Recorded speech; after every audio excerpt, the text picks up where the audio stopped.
Muy buenos días a todas y a todos. Nos encontramos en la sala de conferencias de la Casa de Gobierno de la provincia de Buenos Aires.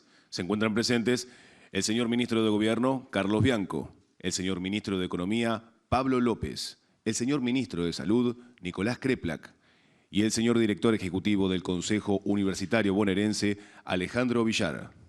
Para comenzar, escuchamos las palabras del señor Ministro de Gobierno, Carlos Bianco. Bueno, buen día a todos. Muchas gracias por hacerse presentes, los señores y señoras periodistas.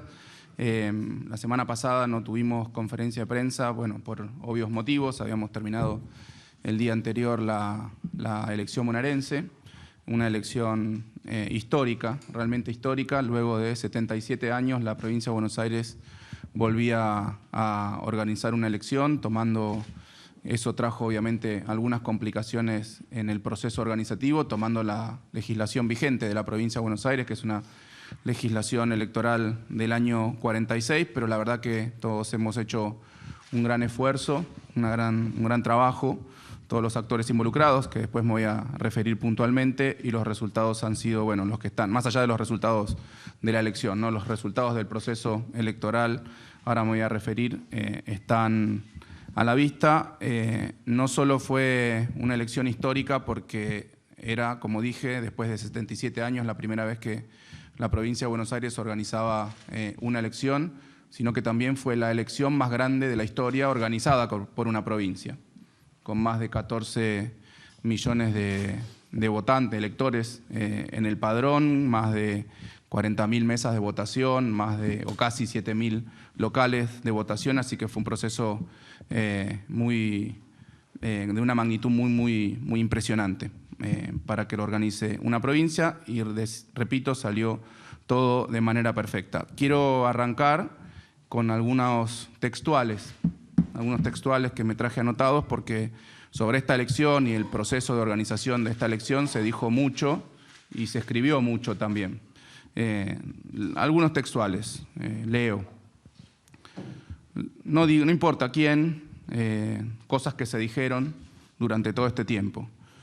La organización de una elección desdoblada por primera vez en más de 40 años de democracia requeriría una extraordinaria preparación logística, presupuestaria y de los recursos humanos provinciales que no es posible realizar en estos escasos meses que anteceden a la elección. Todo cierto, salvo la última parte, que no era posible porque se demostró que era posible, pero sí efectivamente implicó una extraordinaria, como dice acá, una extraordinaria preparación logística, presupuestaria y de los recursos humanos provinciales. Otro textual.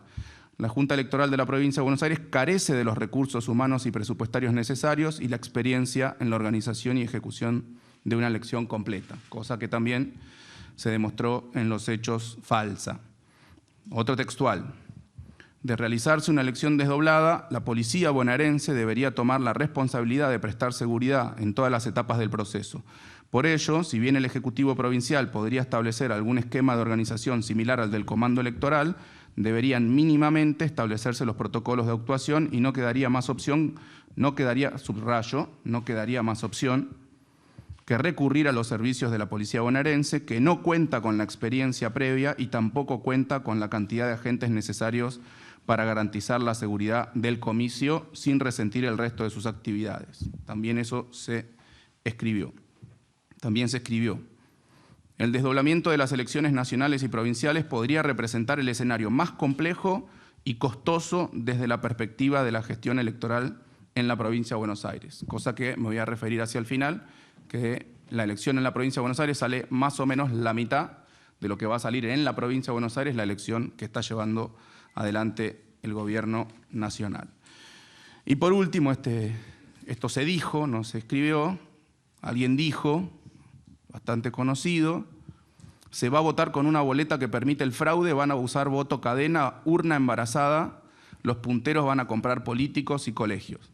Eso también se dijo una semana antes de la elección bonaerense.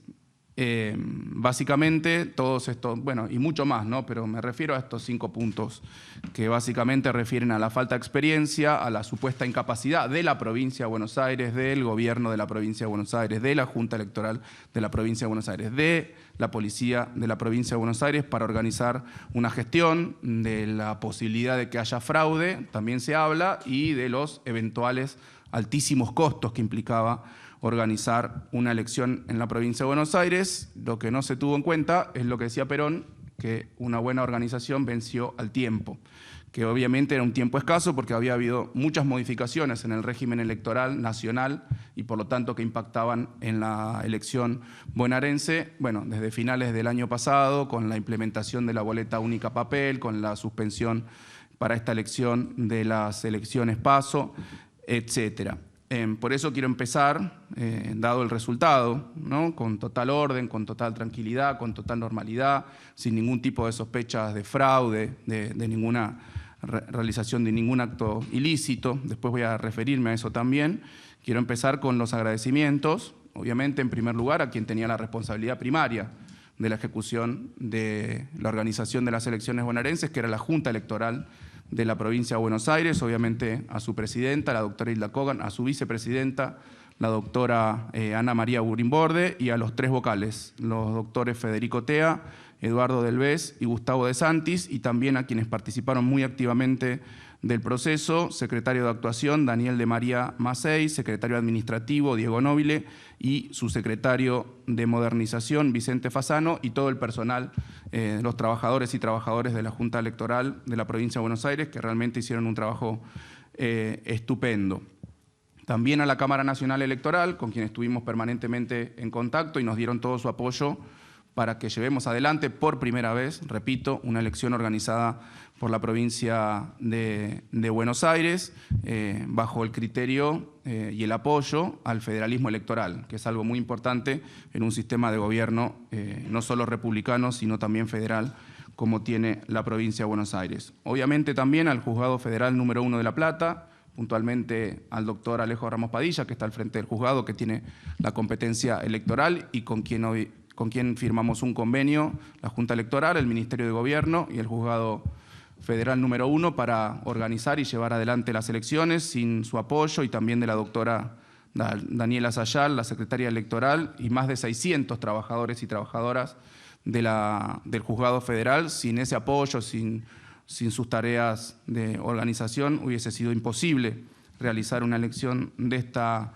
magnitud. Obviamente a todos los trabajadores y trabajadoras del gobierno de la provincia de Buenos Aires que participaron de la organización de la elección en las distintas áreas. Yo quiero hacer puntualmente referencia a dos personas de mi equipo que estuvieron a cargo de todos los detalles, de las compras, de la coordinación, que es Ramón Mancilla, mi jefe de gabinete, y la doctora Cecilia Pérez Araujo, la subsecretaria legal, técnica y administrativa del Ministerio de Gobierno. Obviamente también al ministro Sileoni, al secretario de Educación, Pablo Urquiza, que estuvieron permanentemente al tanto de lo que sucedía en los locales de votación, puestos a disposición por las escuelas, ¿no? por la Dirección General de Cultura y Educación, también a sus trabajadores, particularmente al Ministerio de Seguridad de la provincia de Buenos Aires, que fue quien organizó el Comando Electoral Provincial, al ministro Javier Alonso, pero también al doctor Darío Ruiz, que estuvo a cargo de la implementación, y obviamente a la Policía de la provincia de Buenos Aires, a su jefe, Javier Villar, las demás autoridades y a los más de 30.000 efectivos de la Policía de la provincia de Buenos Aires que tuvieron una actuación ejemplar y que, bueno, esta última semana con todos los intendentes que estuve hablando y con todas, territorialmente, con todos aquellos que estuvieron vinculados con la elección provincial, no dejaron de destacar la pulcritud, la transparencia y la asistencia que dio la Policía de la provincia de Buenos Aires cuando se acercaba algún votante que no tenía claridad en la mesa que tenía que votar, sacaban su celular, buscaban en el padrón, le decían, sobre todo gente mayor que muchas veces no tiene las capacidades o los conocimientos para hacer uso de la tecnología. Cuando había alguna persona con movilidad reducida se acercaban y lo acompañaban a la mesa, cuando había alguna señora con su bebito, etcétera. Bueno, la verdad que ha sido ejemplar y todos lo destacan como muy positivo la actuación de la Policía de la provincia de Buenos Aires, que obviamente la ponemos a disposición para los próximos comicios, como suele suceder en cada elección. La diferencia en esta elección es que los efectivos de la Policía de la provincia suelen, en las elecciones en general, cuando los cuando se organizan a nivel nacional, suelen estar fuera de la escuela. En este caso estuvieran tanto fuera como dentro de las escuelas haciéndose cargo del conjunto del proceso.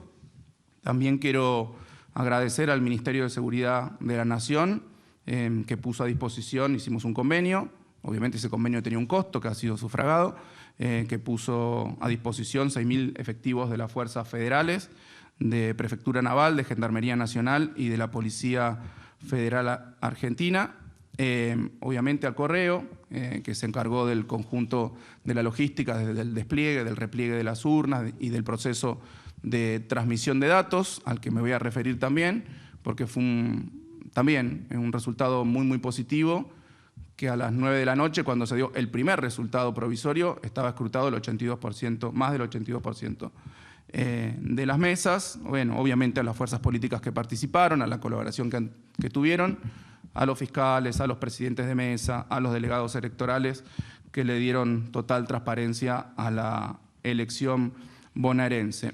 Me quiero referir puntualmente a este asunto de la transparencia, porque en una elección en donde votaron, el total de votos fue de 8.666.820 bonaerenses votaron. En toda la elección, en toda la provincia, se cometieron solamente 11 infracciones.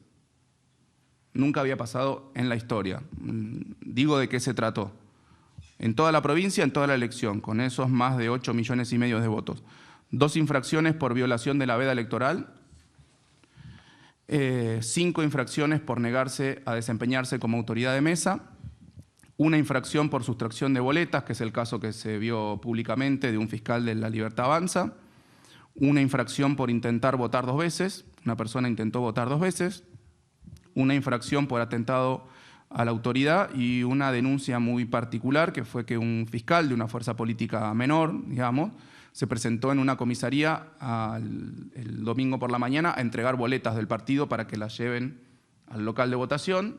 La policía de la provincia de Buenos Aires le dijo: no corresponde, nosotros no somos encargados de tomar las boletas y llevarlas a la escuela, la tiene que votar usted. Y esa persona decidió hacer una denuncia porque no le aceptaba a la policía, bueno, insólito, pero bueno, algunas cosas insólitas que han sucedido, pero como verán, 11 infracciones en toda una elección provincial, con más de 14 millones de electores, con más de 8,5 millones de votos. Me refiero, como decía antes, al cierre de los comicios, que también se realizó de manera muy prolija, con los 5.555 locales, en donde había equipo propio de transmisión desde esos locales, obviamente proporcionado por el Correo Argentino, y los locales, las escuelas que no tenían equipo propio de transmisión, de escaneo y transmisión de los telegramas, se hizo a través de 220 sucursales electorales digitales, es decir, sedes del Correo en donde estaban los equipos para transmitir los telegramas. También se realizó de manera impecable. Eso permitió, como decía recién, que a las 9 de la noche tengamos, cuando salimos a dar los primeros resultados, ya eran resultados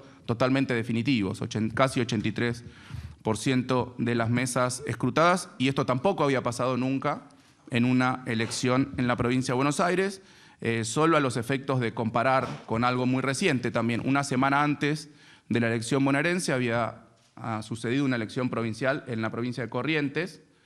Como es de público conocimiento, los resultados recién estuvieron en la madrugada, porque tuvieron un problema con la redundancia de los servers, etcétera, y no se pudieron conocer los resultados definitivos hasta 1, 2 de la mañana. Eso fue una elección, repito, la provincia de Buenos Aires, casi 14.300.000 electores, la provincia de Corrientes, 950.320 electores, menos del 7%. ¿Sí? Menos del 7%, resultados a la 1 de la mañana. 14 millones de electores, resultados a las 9 de la noche. O sea que también sirve para comparar la eficacia con que se llevó adelante el proceso. Una de las cosas que sostenían aquellos que criticaban y no apoyaban la posibilidad de organizar las elecciones en la provincia de Buenos Aires, como leímos anteriormente, eran los costos que iba a tener la elección en la provincia de Buenos Aires. Voy a leer todos los costos que tuvo la elección en la provincia de Buenos Aires. El convenio con el Correo Argentino, repito, que implica todo el despliegue de urnas, el repliegue de las urnas, todo el proceso de transmisión de datos, la sala de cómputos, los tipeadores de los telegramas, la transmisión de los telegramas, etcétera, Esto es público, son licitaciones, convenios que se han llevado adelante, todos los datos que voy a dar a continuación. El convenio con el Correo Argentino, 57.180 millones de pesos. Esa fue la principal inversión que se realizó en la elección bonaerense. Después, la compra de materiales electorales, que fue realizada por el Ministerio de Gobierno de la Provincia de Buenos Aires a pedido de la Junta Electoral de la Provincia de Buenos Aires, urnas, bolsines, todos los materiales que se utilizan, 4.381 millones de pesos. La impresión de los padrones para las autoridades de mesa, que también la hizo el Ministerio de Gobierno de la Provincia de Buenos Aires a pedido de la Junta, 1.200 millones de pesos. Los distintos convenios que hicimos con el Juzgado Federal número 1 y con la Justicia Electoral Federal, porque obviamente cuando se pusieron a disposición implicaba que se había que pagarles horas extras, viáticos, etcétera, 7.320 millones de pesos. El pago a las autoridades de mesa y a los delegados electorales que participaron de la elección, recuerden que el pago para autoridades de mesa eran 40.000 pesos más 40.000 pesos adicionales si realizaban la capacitación de manera presencial o de manera online, y después el pago para los delegados electorales era de 120.000 pesos para cubrir toda la jornada, y el día sábado, en donde tenían que estar presentes para la recepción de los materiales, fue de 6.120 millones de pesos. Bati sufre cuando digo los millones, ya sufrió. El pago de boletas a las fuerzas políticas que se estableció es un monto de 13,93 pesos por boleta que se le pagó a todas las fuerzas políticas, se les pagó un padrón. La ley establece que se podía pagar hasta 2 padrones, nosotros hemos sufragado un padrón, fueron 5.700 millones de pesos, y los viáticos y demás gastos e inversiones del comando electoral, que son las horas adicionales, los viáticos que se le pagó a la Policía de la Provincia de Buenos Aires y demás gastos del comando electoral provincial, 3.950 millones de pesos. En total, la inversión total que se realizó para las elecciones bonaerenses es de 85.850 millones de pesos. Comparemos brevemente con el número que se conoció del presupuesto que está previsto para la elección nacional. A nivel nacional está previsto un presupuesto de 395.000 millones de pesos. Si uno lo prorratea por aproximadamente el 40% del padrón, que es la provincia de Buenos Aires, ese número da en más en menos, unos 150.000 millones de pesos, que eso es casi el doble de lo que salió la elección bonaerense con el sistema tradicional, digamos, con la boleta tradicional de papel. O sea que los dos principales argumentos que se dijeron públicamente y que se sostuvieron cuando se modificó el sistema electoral, el instrumento electoral, y se instaló para la elección nacional la boleta única papel, que era que evitaba posibles fraudes y que era más barata, los dos resultaron falsos. Porque hace 40 años que venimos en la provincia de Buenos Aires trabajando con esta boleta, hemos trabajado con esta boleta tradicional y no hay ninguna sospecha, ninguna denuncia de fraude, o sea que fue totalmente innecesaria la modificación de la boleta única papel para la elección nacional desde ese punto de vista, de que aseguraba transparencia, porque la transparencia está asegurada con la boleta tradicional, y más aberrante el otro, ¿no? Que se dijo que se gastaba mucha menos plata. Estamos demostrando con números muy sencillos que van a gastar casi el doble solo porque la única modificación es la boleta única papel al proceso electoral respecto del que se hizo en la provincia de Buenos Aires, porque también hay que poner un comando electoral, también hay que poner urnas, etc. La única modificación es que la boleta tradicional por un lado, la boleta única papel por el otro, va a salir el doble. O sea que lo van a tener que explicar.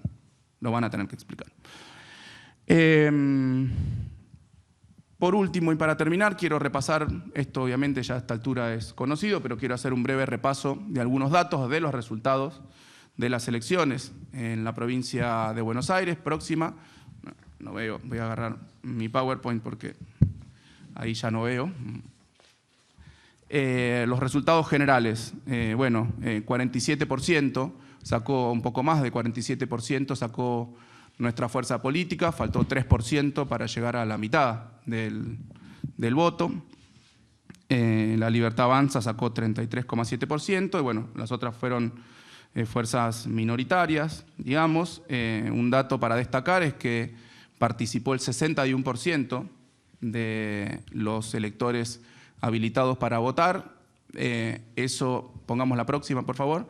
Eso es poco en relación con el histórico de la provincia de Buenos Aires. Creo que la elección comparable es la legislativa del 2021, son 9% menos que ha votado, pero si uno lo compara con otras elecciones que han tenido lugar últimamente en la Argentina, digamos, por una jurisdicción vecina como es la Ciudad Autónoma de Buenos Aires, votó el 53%. Inclusive nuestras proyecciones que teníamos indicaban que el máximo, la proyección, el mejor escenario, digamos, que teníamos de proyección era el 58%, así que lo hemos superado por un 3% próxima. Después están los resultados por sección, con su participación. Bueno, en la primera sección electoral tuvimos un resultado realmente histórico, 47,5% contra un poquito menos de 37%. Ahí eso nos permitió obtener 5 senadores a nuestra fuerza política y La Libertad Avanza 3, próxima. En la segunda sección también hemos obtenido una victoria, 35,4%, 29,8% La Libertad Avanza, 24% la fuerza política Hechos. Eso permitió un reparto de los diputados entre las 3 principales fuerzas, 4 para Fuerza Patria, 4 para La Libertad Avanza y 3 para la fuerza política Hechos. Después, en la tercera sección, una verdadera paliza, 54% nuestra fuerza política, 28,4% La Libertad Avanza y 5,7% el Frente de Izquierda, que fueron las 3 fuerzas que lograron ingresar o van a lograr ingresar diputados a partir del 10 de diciembre, 10 para Fuerza Patria, 6 para La Libertad Avanza y 2 para el FIT. En la cuarta sección electoral también ganamos nuestra fuerza política, 40,3%, 30,3% para La Libertad Avanza y 19,9% para Somos. Eso también permitió repartir entre 3 fuerzas los senadores, 3 para nuestra fuerza política, 2 para La Libertad Avanza y 2 para Somos. En la quinta sección electoral ganó La Libertad Avanza, 42%, 37,5% Fuerza Patria. La Libertad Avanza obtiene 3 senadores y Fuerza Patria 2 senadores. En la sexta también ganó La Libertad Avanza, 41,8 a 34,2. Ahí también logró ingresar diputados, en este caso, la fuerza política Somos. Se reparten 5 para La Libertad Avanza, 4 para Fuerza Patria y 2 para Somos. En la séptima sección electoral, ninguno, salvo nuestra fuerza política, que sacó 38%, logró romper el piso de 33,3%, así que los 3 senadores fueron para nuestra fuerza política. Y por último, acá en Capital, en la octava sección electoral, 44% para Fuerza Patria, 36,5% para La Libertad Avanza. Eso implica 3 diputados para cada una de esas 2 fuerzas políticas. Los resultados del voto legislativo por municipio. Nuestra fuerza política ganó el voto legislativo en 100 municipios, La Libertad Avanza en 30, Somos en 4 y Hechos en 1. Eso da cuenta de los 135 municipios de la provincia de Buenos Aires, algo que permite observar el carácter histórico de este resultado para nuestra fuerza política, para el peronismo. Fíjense, comparen los celestitos en los distintos mapas de la provincia de Buenos Aires por municipio de las últimas elecciones. El último es el único en donde está casi por completo pintado de celeste la provincia de Buenos Aires. Por eso permite observar ese carácter histórico del resultado. Rápidamente, las bancas obtenidas por cada fuerza política: diputados, 21 para Fuerza Patria, 18 para La Libertad Avanza, 3 para Hechos, 2 para el FIT y 2 para Somos. Y en el caso de senadores, 13 para Fuerza Patria, 8 para La Libertad Avanza y 2 para Somos. Y acá está, bueno, la composición de las bancas. En primer lugar, para diputados, quedan 39 para Fuerza Patria, 30 para La Libertad Avanza, 13 para otros, 8 para Somos y 2 para el Frente de Izquierda. Y la composición en el caso de los senadores: Fuerza Patria ahora cuenta con quórum propio y mayoría propia,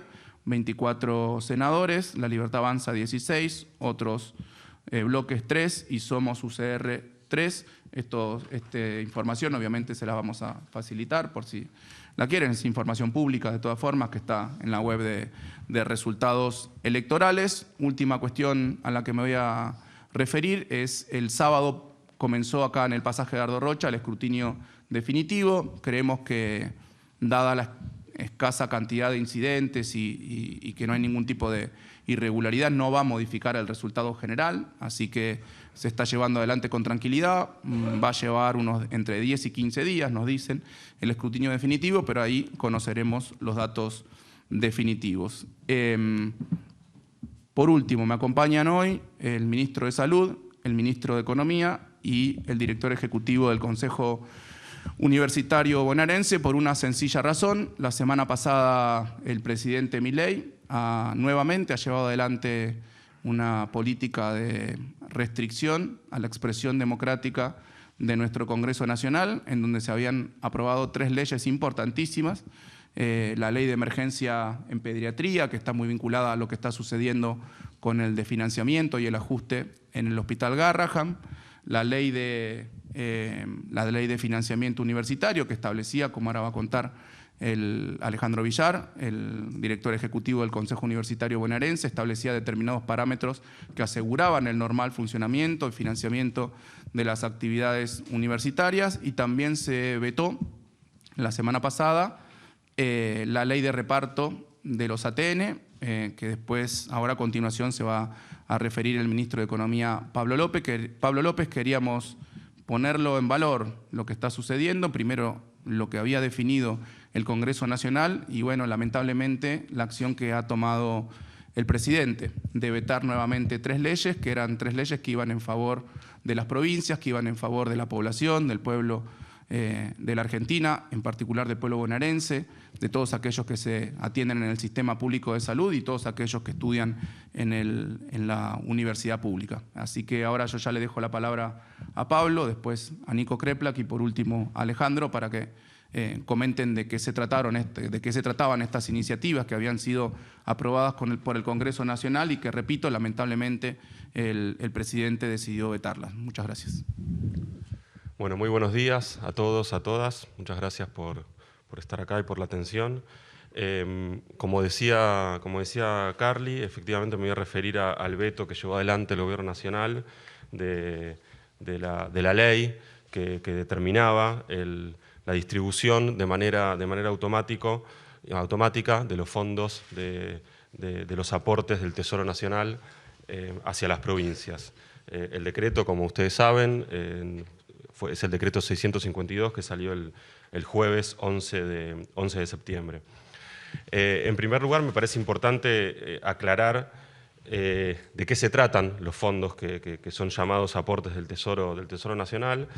Me parece importante aclararlo porque a lo mejor el nombre es algo engañoso, porque puede parecer que son recursos que el Tesoro Nacional podría definir si reparte o no a las provincias, y esto no es así. La verdad que la ley 23.548, que es la ley que rige el sistema de coparticipación entre la Nación y las provincias, determinó en su momento, a finales de la década del 80, sí, digo bien, entre los recursos que se reparten entre la Nación y las provincias, o sea, la masa coparticipable, un 1% para establecer un fondo de las provincias y para las provincias.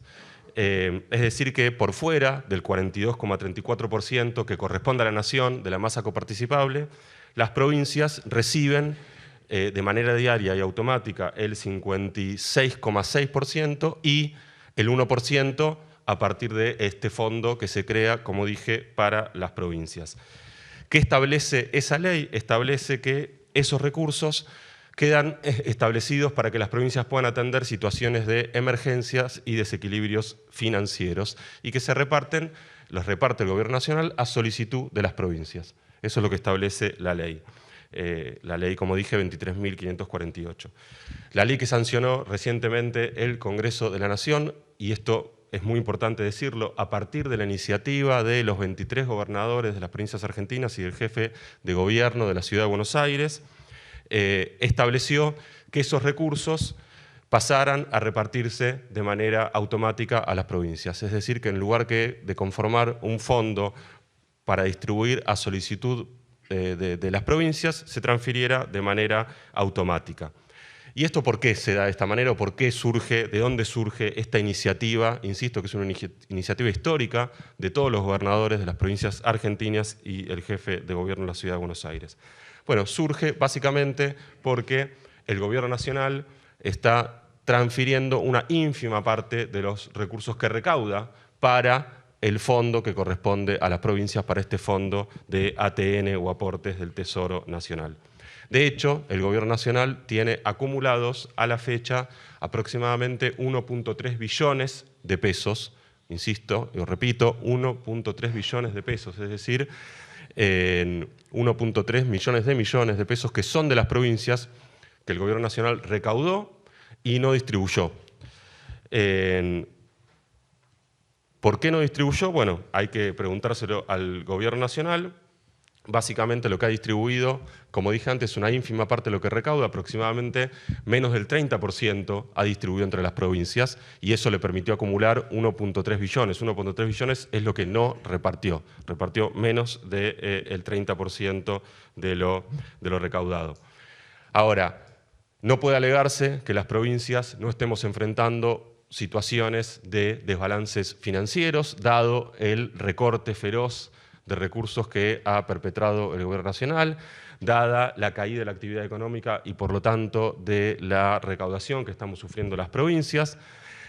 Por lo tanto, por ese lado es absolutamente justificable que esos fondos sean distribuidos. Insisto, las provincias estamos ante una situación extraordinaria en materia de recursos, por lo tanto, la propia finalidad de los ATN, que es atender situaciones de desequilibrios financieros, justifica que esos fondos se distribuyan y se repartan. Pero además, las provincias, o muchas de las provincias argentinas, hemos sufrido durante el último tiempo situaciones de emergencia extraordinaria por fenómenos climáticos imprevistos. Digo, por mencionar la situación de nuestra provincia de Buenos Aires, solamente este año, vale la pena repasar, hemos sufrido las consecuencias de la extraordinaria tormenta que tuvo consecuencias devastadoras que fue a principios de marzo, principalmente en Bahía Blanca, pero que también afectó a Coronel Rosales, a Villarino y a otros municipios. Además, tuvimos y estamos enfrentando diversas inundaciones en varios partidos del interior de la provincia, como 9 de Julio, Carlos Casares, General Lamadrid, Coronel Suárez, Guaminí. De hecho, esa situación ha motivado la declaración de emergencia porque se han inundado campos, en grandes extensiones de esos partidos, se ha declarado la emergencia y el desastre agropecuario de aquellas zonas. También recordarán que el 16 de mayo y los días sucesivos también ha habido una fuerte tormenta con inundaciones y con consecuencias graves en los partidos de Campana, Zárate y Salto y otros municipios cercanos. La provincia destinó para atender esta situación extraordinaria más de 300.000 millones de pesos en asistencias, en exenciones impositivas, en obras llevadas adelante en todos estos municipios. ¿Y qué recibió la provincia de aporte del Tesoro Nacional, es decir, del fondo que está constituido para este fin, para atender emergencias y desequilibrios? Recibimos en marzo 10.000 millones de pesos, solo 10.000 millones de pesos, que fue directo al municipio de Bahía Blanca, es decir, el 1,5% de lo que recaudó en el año, solo en este año, de lo que recaudó el Gobierno Nacional, el 1,5% recibió la provincia de Buenos Aires para atender estas situaciones. De hecho, hicimos un pedido a fin de mayo, luego de las tormentas que sucedieron en los municipios de Campana, Zárate y Salto, que no fue atendido, que no fue respondido siquiera. Recibimos 0 pesos dada esa situación. Y todas estas situaciones son situaciones de emergencia que el Gobierno Nacional incluso admitió. El mismo Gobierno Nacional declaró emergencias en varias de estas situaciones por estos fenómenos climáticos imprevistos. Por eso, la ley que sancionó el Congreso por iniciativa de los gobernadores de las provincias, lo que viene a hacer es permitir que las provincias puedan contar con esos fondos, que es lo que debería pasar, que las provincias cuenten con esos fondos, pero como el Gobierno Nacional no cumple con la ley, porque no transfiere estos fondos a las provincias, entonces surge la iniciativa de esta ley del Congreso Nacional para que las provincias podamos contar con los fondos. ¿Cuál es la respuesta del Gobierno Nacional? Me parece que hay algo interesante acá, cuando uno repasa las declaraciones de diversos funcionarios del Gobierno Nacional en relación a este tema, se encuentra con que se ha sostienen que esta ley, junto con otras, de las que también van a comentar los compañeros, esta ley busca romper el equilibrio fiscal, busca afectar el superávit. Eso es lo que manifestó, lo habrán visto, lo manifestaron diversos funcionarios del Gobierno Nacional. Ahora bien, fíjense que digan esto es una doble admisión, digamos, ¿no? Por un lado, admiten que el superávit está dibujado, que el superávit fiscal del Gobierno Nacional está dibujado. ¿Por qué?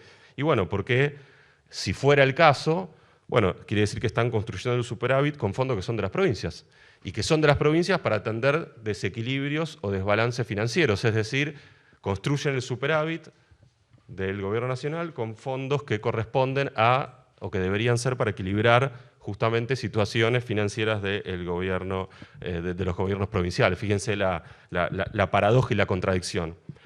Pero además, en segundo término, si esto fuera así, están incumpliendo con la ley, porque la ley 23.548 de coparticipación no establece que estos fondos son del Gobierno Nacional, ni mucho menos que son para usar para otros fines que no se dárselo a las provincias. Es decir, no dice que son para equilibrar las cuentas del Gobierno Nacional. Son para que las provincias puedan enfrentar sus desequilibrios, sus desbalances financieros y puedan enfrentar situaciones de emergencia. Con lo cual, estas declaraciones de funcionarios del Gobierno Nacional, la verdad que son muy llamativas. Ahora bien, cuando uno repasa los fundamentos del decreto que veta la ley sancionada por el Congreso Nacional, el decreto 652 de 2025, del 11 de septiembre, no hacen mención a este hecho. No dicen que la ley sancionada afecta el equilibrio fiscal. O sea, sostienen otras justificaciones, pero no esta. ¿Por qué no lo pueden admitir si fuera el caso, si fuera así? Porque la verdad que la ley no afecta el equilibrio del Gobierno Nacional porque son fondos que son de las provincias. Resulta interesante cuando uno repasa los fundamentos del veto, del decreto que veta esta ley impulsada por los gobernadores. Hay varias cosas llamativas, pero me quedo con una frase que es muy interesante. Sostiene el Gobierno Nacional en los fundamentos del veto, y cito textual, que el vaciamiento del Fondo de Aporte del Tesoro Nacional, es decir, lo llaman vaciamiento, que cumpla con la función y que los fondos vayan a las provincias, que es como debería ser, podría conducir a una extrema vulnerabilidad de las provincias frente a emergencias, afectando no solo el federalismo fiscal, sino también la prestación de servicios básicos a los ciudadanos en circunstancias excepcionales, comprometiendo con ello los principios de equidad y solidaridad federal que la Constitución Nacional impone. O sea, es una perfecta descripción de lo que está haciendo efectivamente el Gobierno Nacional en muchas de sus acciones y entre ellas no distribuyendo los fondos de ATN. O sea, la justificación para vetar, en realidad sostienen en esta justificación que esta propia ley que vetan podría conducir a una extrema vulnerabilidad de las provincias cuando las provincias ya estamos sufriendo una extrema vulnerabilidad producto de las decisiones del Gobierno Nacional, entre ellas no repartir los fondos correspondientes a las provincias y estos fondos de los aportes del Tesoro Nacional. Con lo cual, y el desbalance federal que parece preocuparles, o el hecho de afectar los principios de equidad y solidaridad federal, es lo que está ocurriendo por las propias decisiones del Gobierno Nacional. Por lo tanto, este veto, la verdad que tiene una enorme gravedad para el federalismo, tiene una enorme gravedad porque la ley ha surgido por un consenso de los gobernadores, de todos los gobernadores y el jefe de gobierno de la Ciudad de Buenos Aires, porque ha sido sancionado por el Congreso Nacional. Tiene una enorme gravedad porque las provincias estamos ante una situación muy acuciante. Para que se den una idea, las provincias hemos perdido, solo por caída de recaudación producto de las políticas nacionales y por los recursos que el Gobierno Nacional no está distribuyendo entre las provincias hemos perdido cerca de 25 billones de pesos. El conjunto de las provincias hemos perdido cerca de 25 billones de pesos. Esto es prácticamente 5 meses de coparticipación a todas las provincias. Es decir, prácticamente la mitad de la coparticipación de un año la hemos perdido por los recursos que el Gobierno Nacional no transfiere y por la pérdida de recaudación. Y esto sin contar lo que estamos sufriendo y padeciendo por la paralización de obras del Gobierno Nacional en todo el territorio de la provincia y por el retiro del Gobierno Nacional de diferentes funciones que implica que nosotros, las provincias, tengamos que hacernos cargos de más funciones para atender a la población de todo el territorio, en nuestro caso de los bonaerenses. Por lo tanto, y ya para concluir, sin duda que este veto es un atropello al federalismo, es un atropello a la autonomía de las provincias.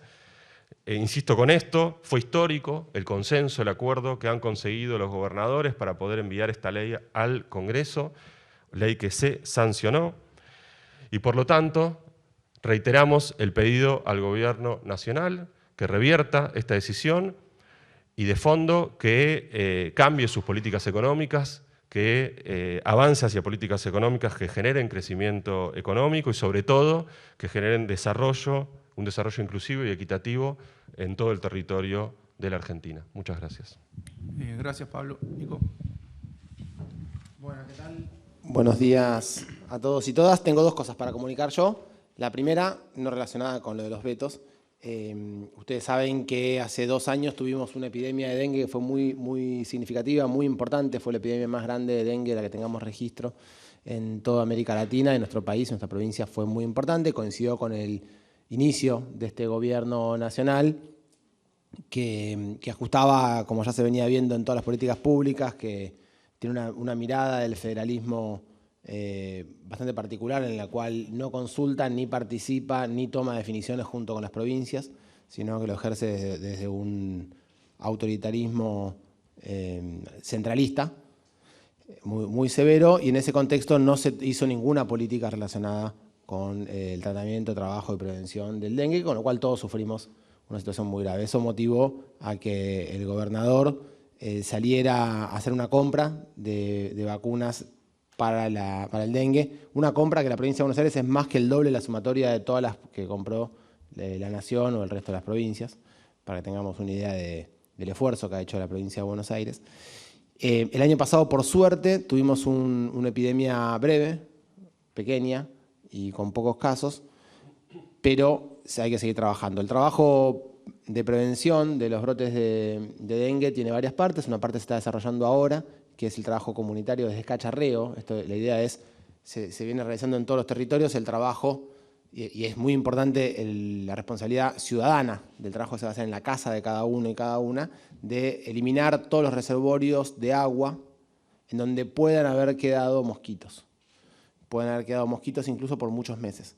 Todos los lugares, una pileta, recipientes en el patio, nosotros decimos cacharro, es el momento antes de que empiecen las temperaturas, para poder vaciarlos, limpiar, eliminar todo lo que junte agua en los espacios abiertos, y lo que no pueda ser eliminado, dejarlo de una manera tal de que quede cubierta. Nosotros decimos girarlo, voltearlo, que no quede la concavidad hacia arriba para que no junte agua. Esto es indispensable. Del trabajo individual se reduce la participación de este mosquito, que como sabemos es domiciliario y vuela muy pocos metros. Así que si hay, es porque en la casa de uno de los vecinos hay reservorios de mosquitos. Esa es una parte muy importante. La segunda parte tiene que ver con el trabajo del armado del sistema de salud. Nosotros hemos preparado el sistema de salud nuevamente con los equipos y las guardias y la red de atención, e incluso con el sistema de medicina de atención, de telemedicina, que está vigente y que cuando empiecen los casos estará preparado para evitar sobrecarga de las guardias, para evitar sobreatención en las guardias y poder orientar mejor el flujo de la población.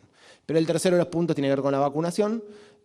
Nosotros ahora estamos relanzando la campaña de vacunación. Acuérdense que son 2 dosis, una dosis al día 1, una dosis a los 90 días, que son necesarios dárselas, así que estamos lanzando ahora, porque si esto, nosotros sabemos que es una enfermedad que va a aparecer durante el verano y sobre todo va a tener mayor importancia si es que vuelve a aparecer el brote para finales del verano, pero tienen que pasar 3 meses para que se den las 2 dosis, así que es muy importante comenzar con antelación. La vacuna Qdenga está disponible.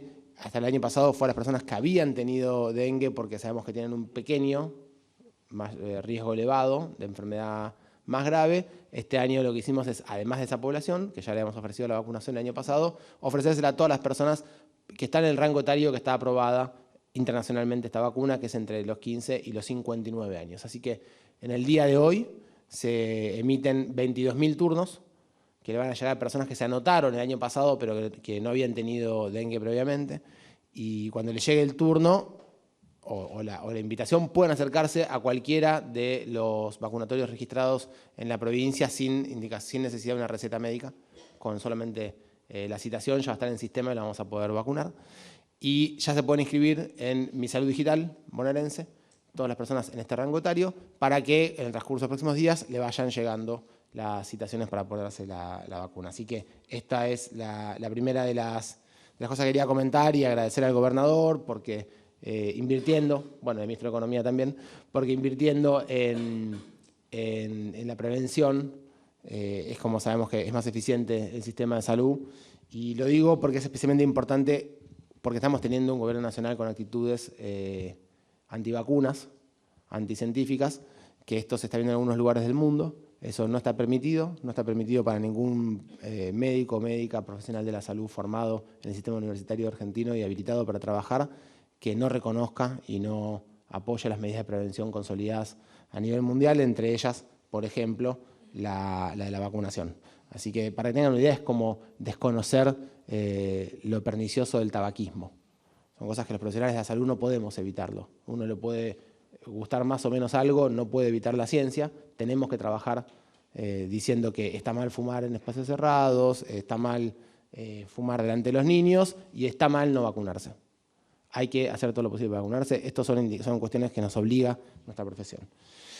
Y hablando de eso, la segunda cosa que quería mencionar, en función también de los vetos que se vieron la semana pasada, y preocupado por la percepción que tiene este gobierno de qué es la democracia y cómo funciona un sistema representativo y federal, en donde todos tenemos participación de las tomas de decisiones, no es solamente el gobierno nacional el que puede definir qué se hace y qué no se hace, entre ellos hay un parlamento, el parlamento hace leyes y nos hemos acostumbrado a esta muy lamentable idea de que cada ley luego tiene que tener 2/3 partes para poder defenderla, porque van a ser todas vetadas, incluso leyes que de ninguna manera afectan la sostenibilidad de ningún sistema económico, porque no se parecen ni a medio día de bicicleta financiera de los que vemos estos últimos días. Así que la verdad que no tiene ningún impacto real en la economía, es más ideológico.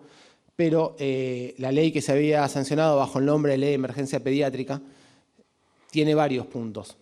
Algo muy central y emblemático es el Hospital Garrahan. El Hospital Garrahan es un hospital se llama SAMI, que es un hospital de gestión nacional, con una participación de la Ciudad de Buenos Aires, porque es ahí donde se asienta, como pasa con los AMICS de la provincia de Buenos Aires. Es un hospital muy importante, el más importante pediátrico de Latinoamérica, sin dudas. Es el más importante de todo el sistema público, pero también privado en nuestro país, por su complejidad, por lo que ha desarrollado, por su envergadura, y además por ser un hospital escuela, un hospital donde se forman los mejores profesionales, o muchísimos de los mejores profesionales, en la pediatría y todas sus subespecialidades. Este hospital está preparado para recibir pacientes de todo el país, y esto es muy importante que lo entendamos, es una red, es un sistema de salud. Si una persona en un barrio tiene un médico generalista que atiende a los niños, pero ese niño tiene un problema muy grave, es muy probable que en la escalada de complejidad termine en el Sor María Ludovica o termine en el Garrahan, los hospitales de mayor complejidad de nuestro país, que pueden hacer las problemáticas oncológicas más graves o etcétera. Bueno, este hospital viene sufriendo un desfinanciamiento muy grande. El problema del desfinanciamiento en hospitales de estas características es que si se desarman los equipos de trabajo, rearmarlos no es ponerle plata de vuelta. Rearmarlos son años y años de cultura de trabajo, años y años de formación, de creación de equipos. La destrucción que está sufriendo el Hospital Garrahan en estos casi 2 años no es solamente un problema económico, es un problema que va a costar muchísimo rearmar, y estamos muy preocupados y creemos que no es permitible. De hecho, el Congreso Nacional cree que no es permitible. Sanciona una ley en la que declara la emergencia pediátrica y además de definir al Hospital Garrahan un hospital de referencia nacional para todo el país, también le impone que no haya una pérdida del salario. La idea es que el salario no esté por debajo de lo que estaba en noviembre del año 23. Además de eso, habla de la residencia, porque al mismo tiempo que se hizo un cambio en el financiamiento del Hospital Garrahan, se decretó a nivel nacional una reforma en el sistema de residencia. Ustedes saben, la residencia es la mejor forma de especialización en salud, especialmente en medicina.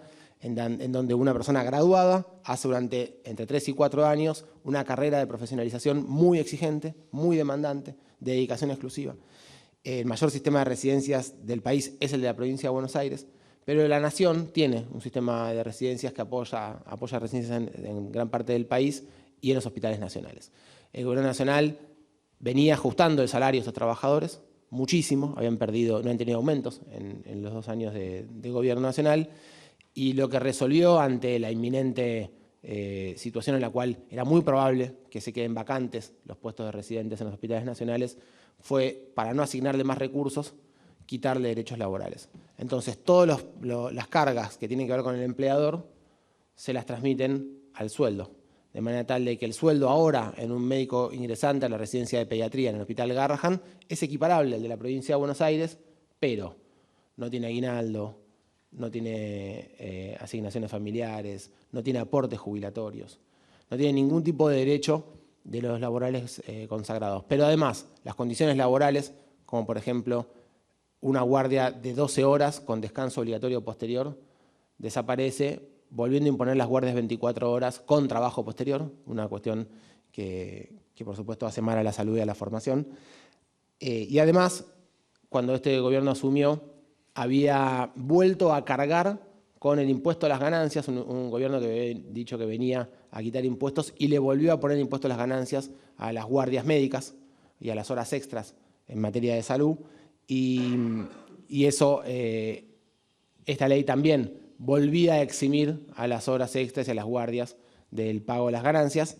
Todo eso fue vetado, así que creemos que para el mantenimiento de un sistema de salud que crezca y que acompañe las necesidades de nuestra población, es muy importante no solamente que los legisladores vuelvan, con 2/3 en este caso, a sancionar esa ley, sino además que toda la comunidad sanitaria, así como el pueblo de toda nuestra provincia de Buenos Aires, nuestro país, acompañe el reclamo de los trabajadores en la cabeza del Garrahan, pero de todo el sistema de salud y también de todas las familias, porque todos conocemos, seguramente todos conocemos a un niño, una niña, no importa su poder adquisitivo, no importa de qué lugar del país sea, que terminó en el Garrahan. Eso es una constante. Casi seguro que nosotros tenemos algún familiar o algún amigo que tuvo que llevar a su hijo y le salvaron la vida en el Garrahan. Así funciona ese hospital y es emblemático y sirve a todo el sistema de salud saber que hay una red por debajo si la cosa se pone muy difícil. Así que, bueno, no podemos permitir que suceda esto, entonces acompañamos también el rechazo de este veto.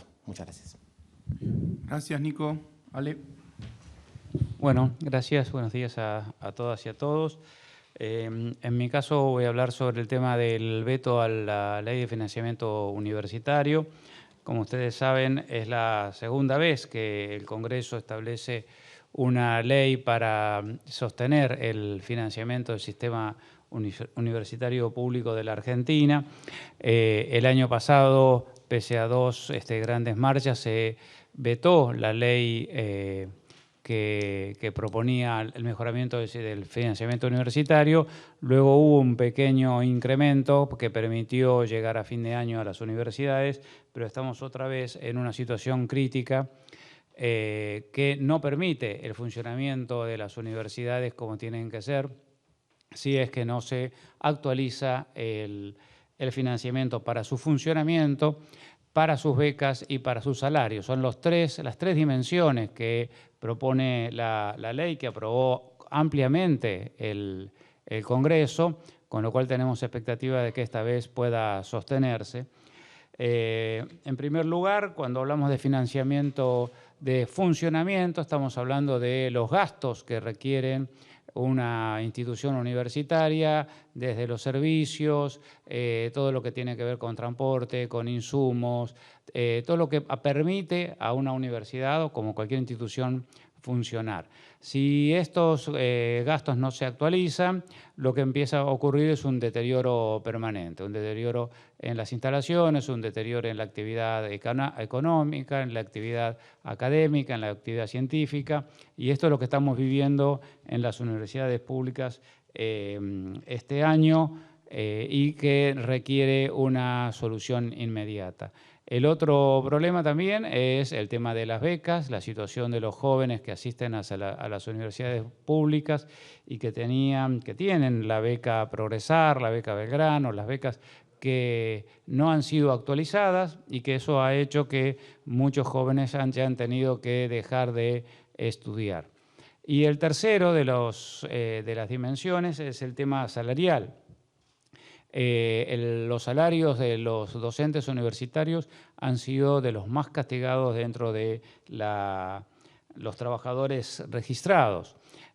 Particularmente es notable como el veto, en el veto mismo se reconoce que la actualización que pide la ley equivaldría a un incremento del 40%. Es decir, están reconociendo que la caída del salario de los universitarios, tanto el personal docente como el personal de administración y de servicio, el personal no docente, hemos perdido el 40% del ingreso y esto requiere entonces una solución inmediata, porque además se está asistiendo a el abandono de muchos docentes que optan por dejar de dar clase en la universidad, optan por irse del país. Eso también está afectando muchísimo al sistema científico, tecnológico de la Argentina y por lo tanto es central que esta ley pueda avanzar. Les planteo también que lo que pide la ley es simplemente la actualización vía la inflación que marca el INDEC. No pide un incremento por sobre lo que la inflación le ha comido a los ingresos del funcionamiento universitario, a las becas de los estudiantes y a los salarios. Pero quiero aprovechar también para plantear la diferencia entre un gobierno que ha decidido desfinanciar a la Universidad Pública Argentina, que es una de las instituciones con más prestigio dentro de nuestro país, que es una institución que genera inclusión y ascenso social, que es un actor del desarrollo económico, social, en cada uno de sus territorios, que ha decidido desfinanciarlo.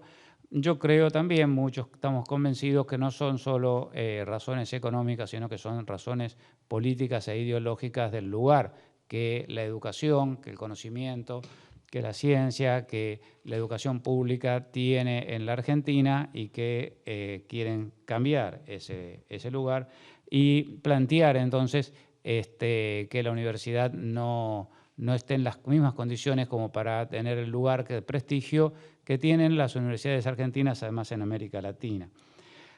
Otro de los puntos que también quiero señalar de la ley es que establece la auditoría, que fue uno de los temas con los cuales batalló el gobierno para tratar de enlodar a las universidades, que no tenemos situaciones críticas de corrupción, y que entonces es necesario, obviamente, garantizar vía la Auditoría General de la Nación el control de los fondos universitarios.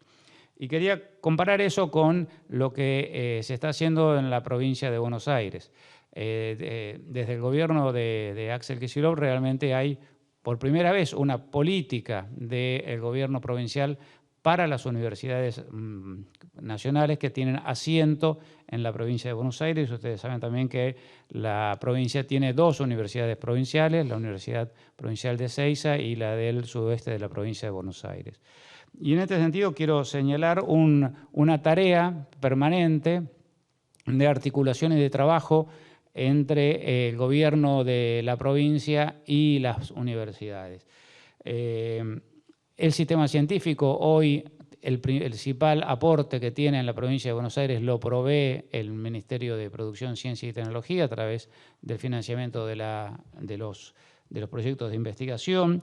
El sostenimiento de las becas del sistema científico también lo provee la provincia a través de la SIC. También es importante señalar que la provincia ha asumido el tema de las obras inconclusas, así como el Gobierno Nacional paralizó todas las obras del país, también paralizó las obras universitarias, con el agravante que es financiamiento CAF el que sostenía la mayor cantidad de ese financiamiento, es decir, un financiamiento internacional que está. De todas maneras, todo eso se frenó y el gobierno de la provincia de Buenos Aires, a partir del Ministerio de Infraestructura, está retomando esas obras que todas las universidades necesitan en términos de aulas, laboratorios y demás. También plantearles que se trabaja junto con las otras áreas en estas elecciones a las cuales se refirió el ministro. Las universidades, todas las universidades con asiento en la provincia de Buenos Aires estuvieron trabajando en la capacitación de autoridades de mesa para el proceso electoral y seguramente se reeditará para el proceso de elecciones que viene en octubre. También quiero señalar uno de los que me parece que es el barco insignia de la política de la provincia de Buenos Aires con las universidades, que es el programa Puentes. El programa Puentes, como ustedes saben, es un programa que permite la creación de universidades y ofrece educación universitaria en el interior de la provincia de Buenos Aires, en los municipios donde no hay sedes de universidades públicas. Y hoy en día el programa Puentes, con un esfuerzo que yo quiero señalar en términos de organización y de gestión política, porque están tres patas: la provincia de Buenos Aires, que es la que diseñó el programa y lo financia; los municipios, que son los que participan decidiendo y cuáles son las carreras que consideran que son más necesarias y oportunas en su territorio, si a la mirada del territorio para la oferta universitaria que se va a realizar allí, y las universidades públicas que ofrecen sus carreras en esos territorios. Hoy tenemos 80 municipios trabajando con el programa Puentes, tenemos 44 centros universitarios que se han construido con financiamiento de la provincia de Buenos Aires en el interior, tenemos 275 carreras, tenemos 12.000 inscriptos en el programa, 1.200 graduados y 14 universidades que están trabajando en ese programa Puentes. Con lo cual se puede mostrar que se pueden pensar políticas que sean innovadoras y que llevan a la universidad a los lugares donde se necesita. Y por último, entonces, para cerrar, convocar a todas y a todos a la marcha que se va a realizar el día miércoles hacia el Congreso Nacional para reclamar que la Cámara de Diputados rechace el voto. Las dos marchas anteriores, que fueron realmente muy grandes, todos los universitarios sentimos que nos acompañó la sociedad. Estamos convencidos de que esto va a volver a ocurrir el miércoles para demostrarle al Gobierno Nacional que la sociedad argentina va a seguir defendiendo su educación pública y para también mostrarles a los diputados y diputadas que van a tratar el veto el miércoles que hay una sociedad que en todo el país, como se mostró en las otras marchas, que fueron multitudinarias en todas las ciudades donde hay universidades públicas, con una alta participación que excedió a la población universitaria y que nos sentimos acompañados y creemos que esta vez vamos a lograr los votos en diputados para que pueda sostenerse esta ley que requiere la universidad pública. Así que el miércoles todas y todos convocados para acompañar este reclamo. Muchas gracias. Gracias Ale, gracias Pablo, gracias Nico. Solamente reforzar esto último que decía Alejandro. Nos pareció muy oportuno hacer una conferencia especial hoy vinculada con los vetos de mi ley. Tiene un tema especial, por eso están quienes me acompañan hoy. Creo que el presidente tiene que entender que es un presidente constitucional, que ha sido elegido por el pueblo argentino y que en tanto presidente constitucional tiene que respetar la Constitución, obviamente. Quizás él se piensa que es un emperador o un pequeño dictador, pero no lo es. Es un presidente constitucional, tiene que respetar las leyes del Congreso, tiene que respetar lo que establece en su mayoría los diputados, los senadores, lo que le está reclamando la opinión pública, tiene que escuchar lo que ha dicho el domingo pasado el pueblo de la provincia de Buenos Aires, porque no deja de ser un plebiscito también esto sobre las políticas del gobierno nacional. A los bonaerenses no nos gustan esas políticas de ajuste, de motosierras, de no respeto de la Constitución. Tampoco nos gustan las formas en que se hacen esas políticas de permanentes agresiones, de ataques sobre los sectores más vulnerables, los sectores de menos ingresos. Así que nosotros desde aquí, desde el gobierno de la provincia de Buenos Aires, le queremos dar apoyo no solo a nuestros diputados nacionales por la provincia de Buenos Aires, sino al conjunto de los diputados para que este miércoles puedan revalidar la vigencia de estas 3 leyes, ¿no? La de emergencia en pediatría, la de reparto de los ATN, la de financiamiento universitario. Y como decía Alejandro, convocamos a todos los bonaerenses a que se hagan presentes en la plaza de los 2 congresos para ejercer sanamente lo que corresponde, la presión del pueblo sobre aquello que reclama y que necesita para poder sostener sus condiciones materiales de vida. Así que este miércoles allí estaremos. Muchas gracias. A continuación, se dará lugar a la ronda de preguntas. Les pedimos por favor a las y los periodistas que se presenten indicando su nombre y el medio al que representan. Buenos días, Belén Robledo para Página 12. Consultarle al ministro López, si bien el presidente de la Nación presenta esta noche el presupuesto 2026 y usted pidió prórroga de la legislatura, si se pueden conocer algunos de los ejes que va a tener la ley este año y si va a incluir o no el endeudamiento o se va a tratar de sostener el proyecto que ingresó hace algunos meses al Senado, y consultarle al ministro Bianco si el gobernador va a participar de esta marcha a la que está convocando el miércoles y cómo seguirá, si se puede saber, la agenda de campaña del gobernador esta semana. Gracias. Bueno, muchas gracias por la pregunta. Efectivamente, en primer lugar, estamos esperando a que en el día de hoy suceda que el Gobierno Nacional presente el presupuesto, porque los lineamientos del presupuesto nacional y diferentes datos e información que figuran en el presupuesto nacional son insumos que la provincia necesita, como todas las provincias, para elaborar nuestro presupuesto, con lo cual ese es o va a ser hoy un momento fundamental para que nosotros podamos seguir trabajando en el presupuesto.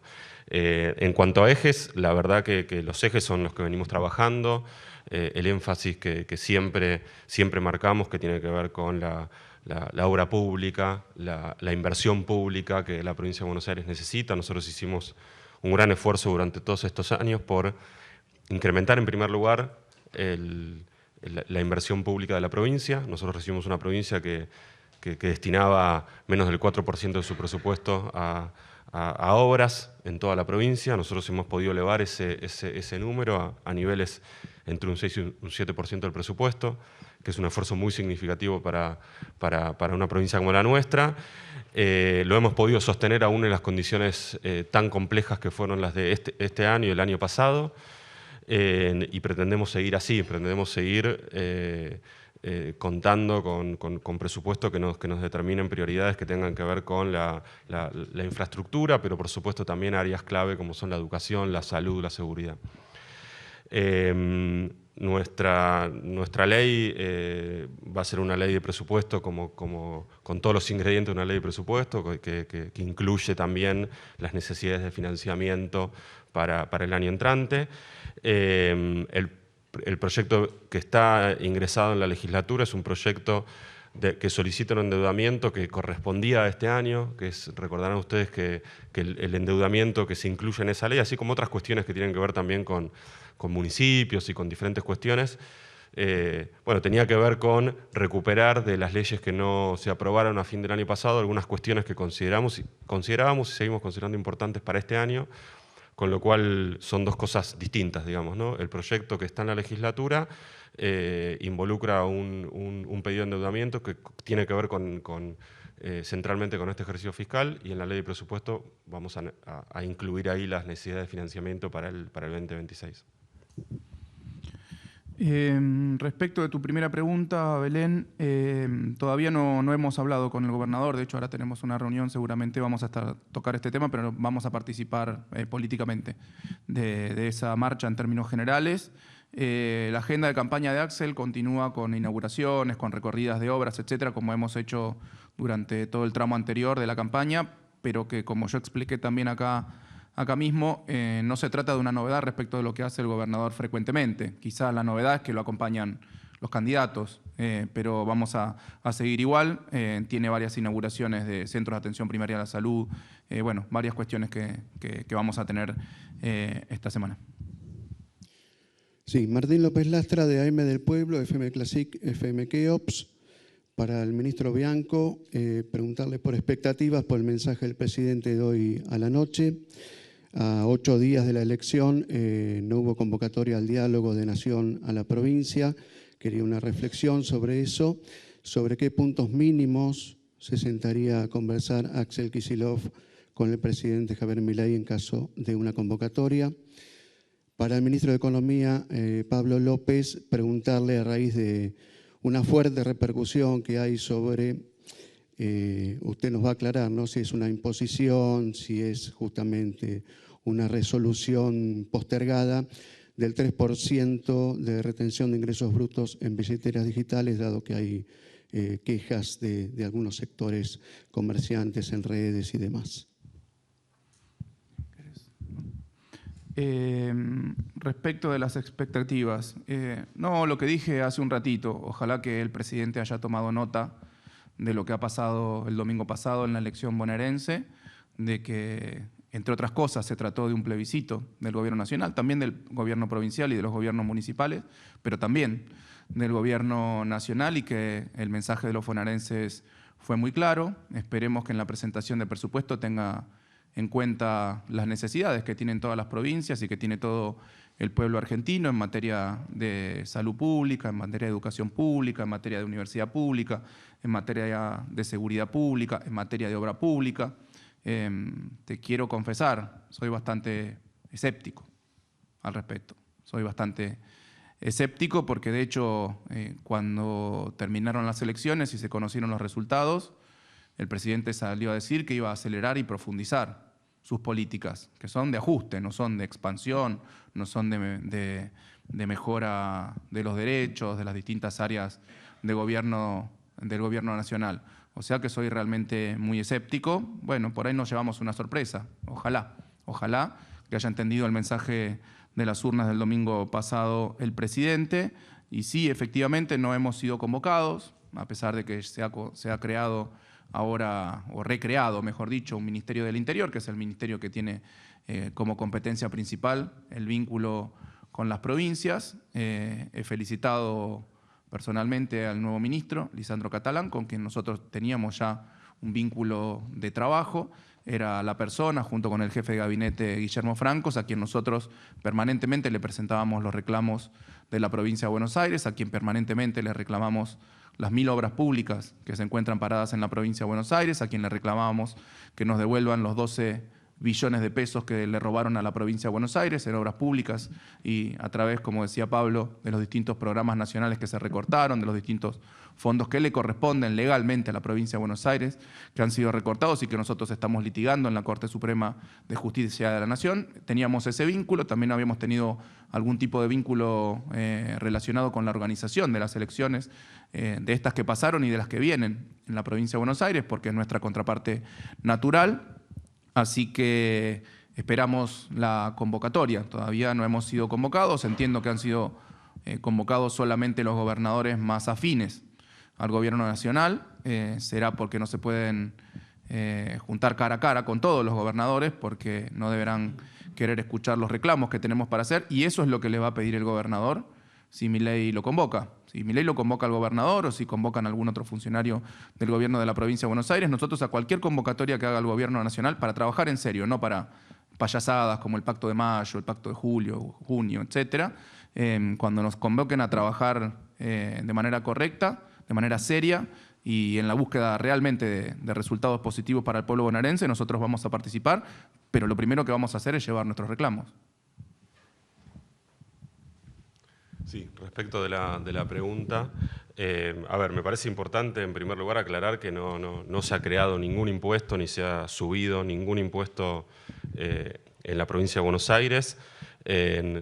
Hubo bastante tergiversación de la resolución que ha sacado ARBA, lo que ha hecho la provincia de Buenos Aires es adherir al régimen de recaudación de ingresos brutos al que ya han adherido 19 provincias, somos 20 provincias que ya hemos adherido, que básicamente lo que consiste es que, o sea, no hay un impuesto por transferencias, por el uso de billeteras virtuales, ni mucho menos, simplemente quienes ya están inscritos en ingresos brutos, quienes ya tributan ingresos brutos por las ventas de bienes y servicios, hay un nuevo régimen de recaudación que hace que se recaude por ahí y no posterior, digamos, lo tienen que pagar igual el impuesto, lo pagarán en forma posterior, en este caso lo van a pagar por una retención en su billetera. De vuelta, quienes vendan bienes y servicios y estén inscritos en ingresos brutos, que no tiene absolutamente nada que ver con aquellos que hacen otro tipo de movimientos por sus billeteras virtuales. Es un impuesto que ya pagan, simplemente la forma de recaudación o de pago cambió a partir de esta resolución, insisto, al que ya están adheridos la gran mayoría de las provincias. Última pregunta. Buenos días, Marcela Ojea de Radio Provincia. Les quería consultar al ministro de Salud bonaerense sobre el cronograma de vacunación de dengue, si se están fijando distintas fases, cómo va a ser. Y la otra consulta, para quien la quiera responder, me imagino que también en parte la va a responder el ministro de Salud, que tiene que ver con un anuncio que se dio en los últimos días del Gobierno Nacional en los cambios en la vacunación a bovinos por la fiebre aftosa. Tiene que ver, ministro, mi consulta, con si esto puede afectar de alguna manera al campo bonaerense para la exportación de carne y si esto también repercute de alguna manera en la reputación que tiene la República Argentina con respecto a la producción de carne y si esto puede afectar a mercados internacionales. Muchas gracias. Bueno, gracias.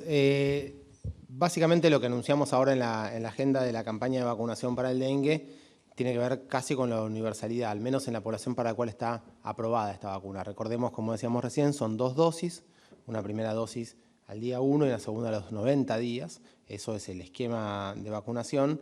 Aquellos que tengan una dosis dada y ya pasaron más de 90 días, no se reinicia el calendario de vacunación, sino que simplemente se completa. Aquellos que se habían dado en privado una dosis pueden recibir la segunda dosis en el sector público.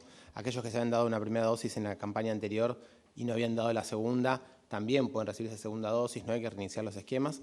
Pero este es el cronograma, digamos, ahora se inscriben todos los mayores, va a recibir una primera citación, a partir de ahí sin necesidad de receta puede darse la vacuna y luego a los 90 días tendrá una segunda citación. Se le avisará para que quede habilitado en el sistema digital de la historia clínica digital de la provincia de Buenos Aires que está habilitado para poder ser vacunado. Por eso no es para que vaya cualquiera al vacunatorio, sino que primero hay que registrarse y a partir de ahí le va a llegar el correo. Una cosa muy importante, no vamos a pedir ningún tipo de información, no se va a comunicar el Ministerio de Salud de la provincia y nadie de la provincia de Buenos Aires por WhatsApp o por correo a pedirle ninguna clave, ningún dato, ningún número.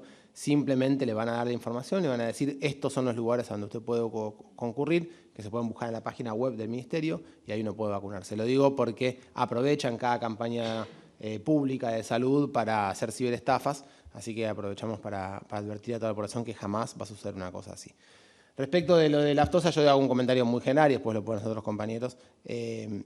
Lo que sí sabemos es que ha habido una experiencia previa que fue problemática.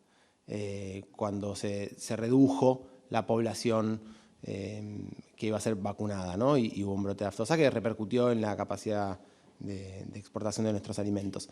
Pero bueno, es un tema más técnico específico de desarrollo agrario que quizás los compañeros sepan mejor que yo.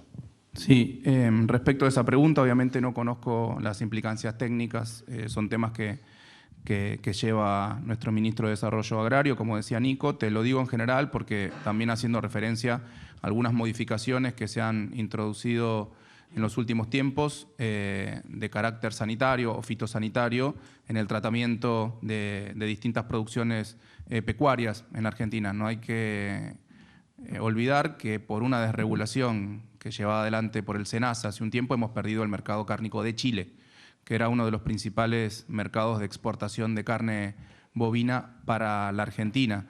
Yo recuerdo que el presidente Milei en varias veces que se lo consultaba sobre las regulaciones internacionales en materia de comercio internacional, de cómo el gobierno nacional fomentaba nuestras exportaciones, él lo único que dice, siempre dice, es un asunto de los privados.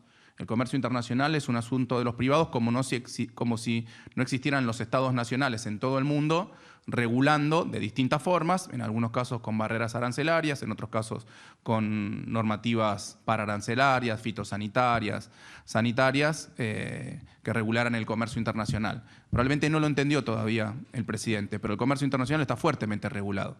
No hay libre mercado mundial, no existe la mano invisible del mercado en el comercio internacional. Nunca existió, ni siquiera en la época más álgida de la desregulación neoliberal, nunca existió.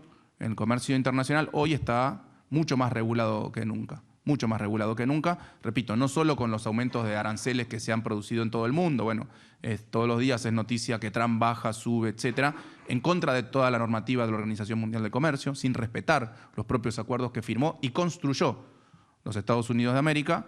Pero más allá de esas situaciones más coyunturales, más puntuales, están profundamente regulados los mercados internacionales. Repito, con medidas sanitarias, con medidas fitosanitarias, que muchas veces funcionan como barreras. ¿Barreras a qué? A la protección de la producción nacional. Nosotros, bueno, en la época en que yo me tocó participar como secretario de Relaciones Económicas Internacionales de Cancillería, recorrí el mundo denunciando cuáles eran las barreras que les imponían a los productos argentinos y que impedían que nuestras exportaciones puedan aumentar. Recuerdo, caso de los limones con Estados Unidos, caso de la carne de vaca con los Estados Unidos, caso de los camarones y los langostinos con Brasil, caso de las peras y manzanas con la India, etcétera, etcétera, etcétera, etcétera. Cuando uno desregula esas cuestiones, cuando uno no se preocupa por esas cuestiones, no solo que lo inundan de importaciones, sino que también además pierde mercados de exportación. Entonces, la mano invisible del mercado, chicos, lamento decir, no existe.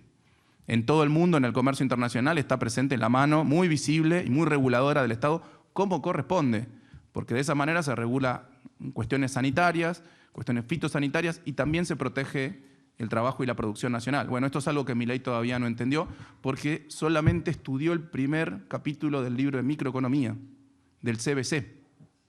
El resto no lo estudió. Entonces es un problema. Gracias. De esta manera damos por terminada la conferencia de prensa. A todas y todos, muchas gracias. Que tengan muy buenos días.